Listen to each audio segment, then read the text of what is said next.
जी हाँ दोस्तों, मोदी सरकार और चुनाव आयोग को सुप्रीम कोर्ट में लगा 440 वोल्ट का झटका। वक्फ की तरह ही वोटर लिस्ट पर सुप्रीम कोर्ट का चला हंटर। टाइमिंग और आधार कार्ड पर हार गया चुनाव आयोग। बहुत स्वागत है आप सभी का। आप देख रहे हैं द राजनीति का विशेष सेगमेंट, खबर और विश्लेषण। मैं हूं जब्बार खान। दोस्तों, आखिर जब चुनाव आयोग और मोदी सरकार इतने आश्वस्त थे कि जो प्रक्रिया वोटर लिस्ट पे वो चला रहे हैं वो बिल्कुल सही है, तो फिर सुप्रीम कोर्ट में उनको झटके पर झटका क्यों लग रहा है? आखिर वो चुनाव आयोग जो अभी तक अपनी पीठ थोक रहा था कि सब कुछ हमने ठीक किया है, सुप्रीम कोर्ट का हंटर उस पर क्यों चल रहा है?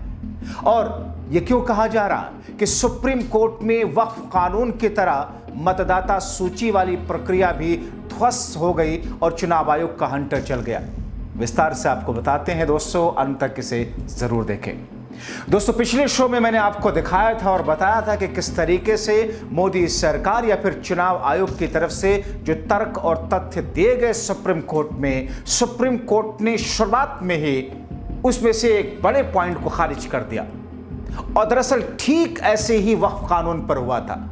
वक्फ कानून पर सुप्रीम कोर्ट में मोदी सरकार की तरफ से जो बातें कही गई थी, जो बिंदु थे, शुरुआत में ही पहले ही घंटे की सुनवाई के दौरान या शुरुआत में ही चंद मिनटों की सुनवाई के दौरान ही सुप्रीम कोर्ट ने उस पर अंतरिम फैसला ले लिया था। लेकिन फैसला लिखवाने से पहले, देने से पहले केंद्र सरकार ने वक्त मांग लिया था और अगली सुनवाई में उन बिंदुओं पर रोक लगी रह गई। बिहार में विशेष गहन पुनरीक्षण को लेकर के जो कुछ चालें चुनाव आयोग की तरफ से चली गई थी, सुप्रीम कोर्ट में धराशायी होती हुई दिख रही है।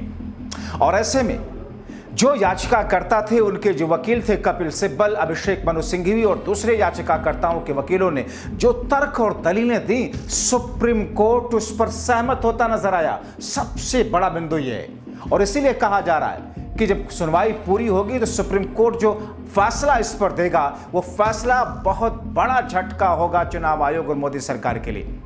दोस्तों, सुप्रीम कोर्ट ने चुनाव आयोग और मोदी सरकार को झटका देते हुए कहा कि बिहार में अगर मतदाता सूची के साथ आपको यही करना था तो फिर आपने इतनी देरी में क्यों की? बारिश के मौसम में, चुनाव के ठीक पहले 3 महीने, ये चुनाव से ठीक पहले इतने कम समय की सीमा के साथ में कतई नहीं होना चाहिए। सुप्रीम कोर्ट के वर्ड्स हैं दोस्तों। ये सुप्रीम कोर्ट ने साफ कह दिया कि बिहार में चुनाव से पहले वोटर लिस्ट रिवीजन की प्रक्रिया की बातें तो बाद में, पहले ये बताइए कि चुनाव से ठीक पहले आपने ये प्रक्रिया क्यों की।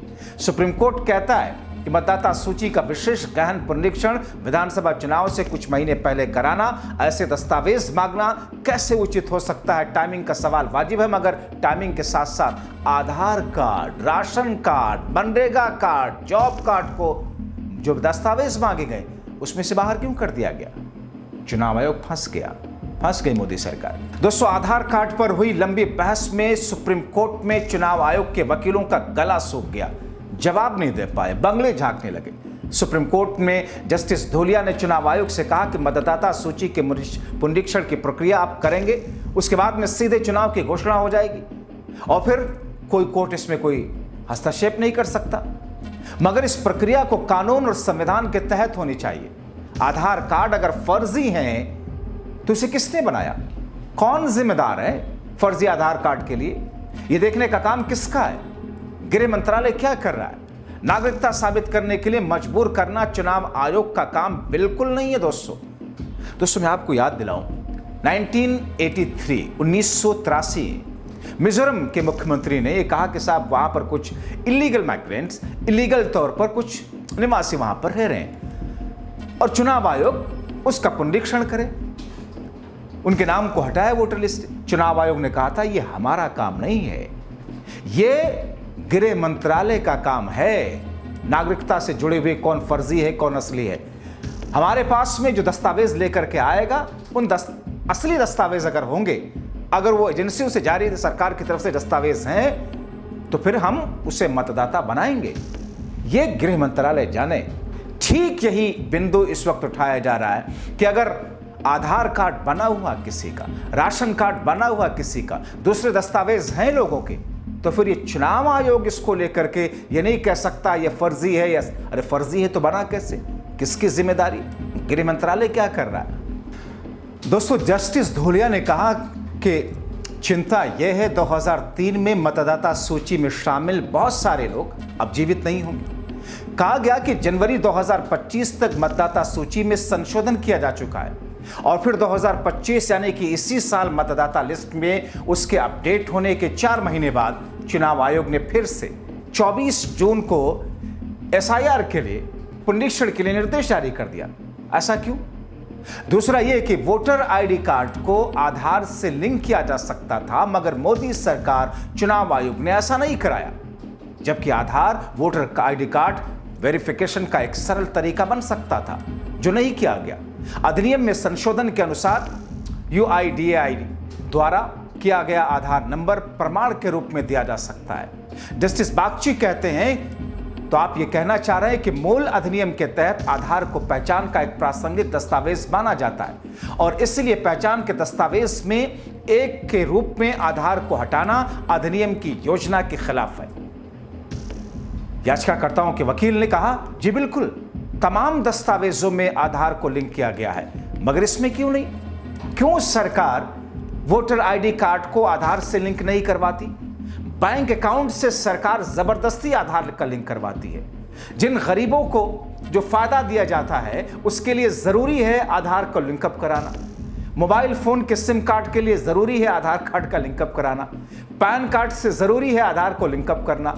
सारी चीजों के लिए आप अपने आधार को लिंकअप किया, लेकिन वोटर आईडी कार्ड से आपने क्यों नहीं जोड़ा भैया? क्या है इसके पीछे?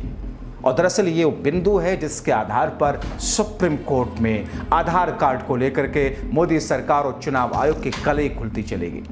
इस बीच में सीनियर अधिवक्ता कपिल सिब्बल ने जो तर्क दिया उसे चुनाव आयोग पगलाता हुआ देखा। कपिल सिब्बल ने कहा कि पूरा देश आधार के लिए पागल है और चुनाव आयोग अपनी अलग दुनिया बनाया है। मगर इसके बाद सिब्बल ने जो आंकड़े दिए वो तो और चौंकाने वाले हैं। सिब्बल ने आंकड़ा रखते हुए कहा कि बिहार सरकार के सर्वेक्षण से पता चलता है कि बहुत कम लोगों के पास प्रमाण पत्र है। महज 2.5% लोगों के पास पासपोर्ट, मैट्रिकुलेशन 14.71 लोगों के पास, वन अधिकार प्रमाण पत्र बहुत कम 1.5% लोगों के पास है, निवास प्रमाण पत्र ओबीसी प्रमाण पत्र बहुत कम संख्या में लोगों के पास है, जन्म प्रमाण पत्र, आधार कार्ड शामिल नहीं, मनरेगा कार्ड शामिल नहीं। अभिषेक मनु सिंघवी ने कहा कि पूरा देश आधार के पीछे पागल हो रहा है और फिर चुनाव आयोग कहता है कि आधार नहीं लिया जाएगा। सिंघवी ने कहा कि पूरी तरह से नागरिकता जांच की प्रक्रिया है। कपिल सिब्बल ने कहा कि अगर मेरा जन्म 1950 के बाद हुआ तो मैं भारत का नागरिक हूं। अगर किसी को इसे चुनौती देनी है तो मुझे यह जानकारी देनी होगी कि मैं भारत का नागरिक नहीं हूं, और अगर कोई प्रवासी राज्य से बाहर का है तो उसे आकर यह फॉर्म भरना होगा। मुझे अपने माता पिता का जन्म प्रमाण पत्र कहां से मिलेगा? यह प्रक्रिया पूरी तरीके से भारत के चुनाव आयोग के अधिकार क्षेत्र से बाहर है, मगर सरकार के इशारे पर चुनाव आयोग विपक्षियों, पिछड़ों, दलितों, अल्पसंख्यकों के वोट काटने की कवायद में है। दोस्तों, जस्टिस धोलिया ने चुनाव आयोग के वकील से पूछा कि सघन पुनरीक्षण का जिक्र तो आपने कहीं नहीं किया, और फिर दूसरी तरफ पुनरीक्षण।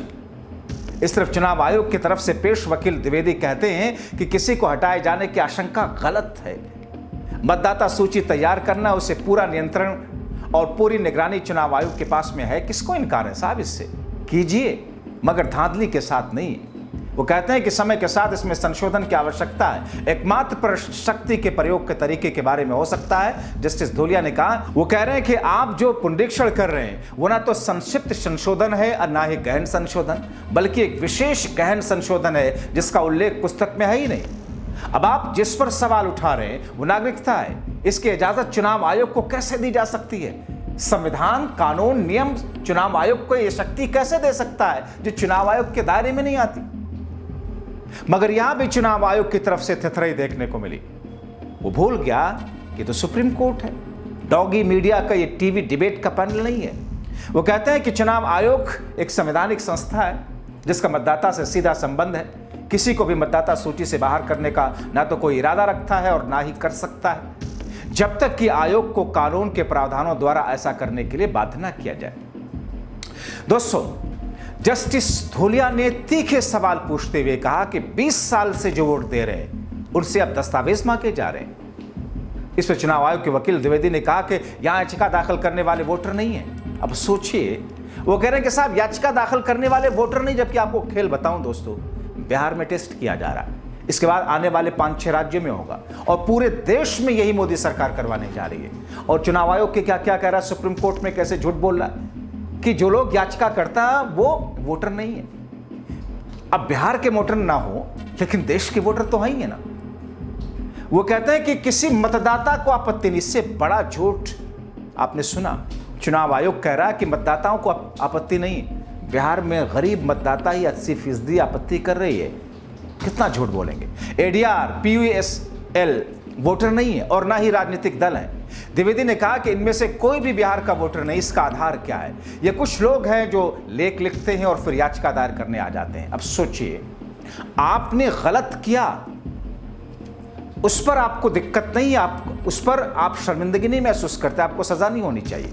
लेकिन किसी ने आपकी गलती को उजागर कर दिया, उस पर आपको आपत्ति है। करे साहब ये तो कोर्ट उजागर करेगा कि मैंने किया नहीं किया, आपने इस लेख को क्यों लिख दिया, आपने ये खबर क्यों चला दी? गजब अंदाज है। दोस्तों आपको बताएं कि सुप्रीम कोर्ट बिहार में मतदाता सूची के विशेष गहन परीक्षण के निर्वाचन आयोग के फैसले के खिलाफ दायर याचिकाओं पर सुनवाई कर रहा है।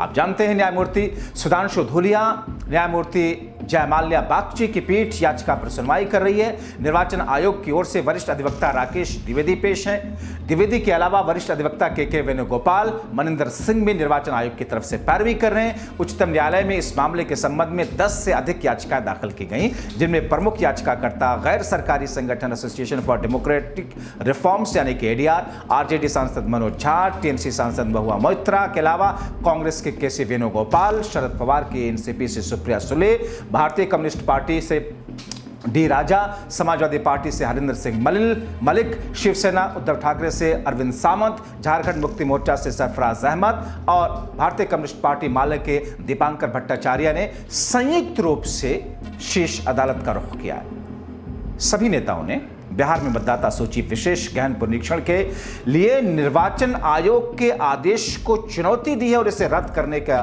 निर्देश देने का सुप्रीम कोर्ट में अनुरोध किया है। और सुप्रीम कोर्ट में चुनाव आयोग को हंटर लग रहा है, 440 वोल्ट का झटका लग रहा है, क्योंकि उनके एक एक तर्क, उनकी एक एक दलीलें धराशायी होती जा रही है। आप क्या कहेंगे दोस्तों इस पूरी प्रक्रिया पर और सुप्रीम कोर्ट के इस रुख पर, सुप्रीम कोर्ट के तीखे सवालों पर? अपनी राय कमेंट बॉक्स में जरूर लिखें। अभी के लिए बस इतना है, लेकिन चुनाव आयोग मोदी सरकार की कथित मिलीभगत को लेकर के जरूर लिखें।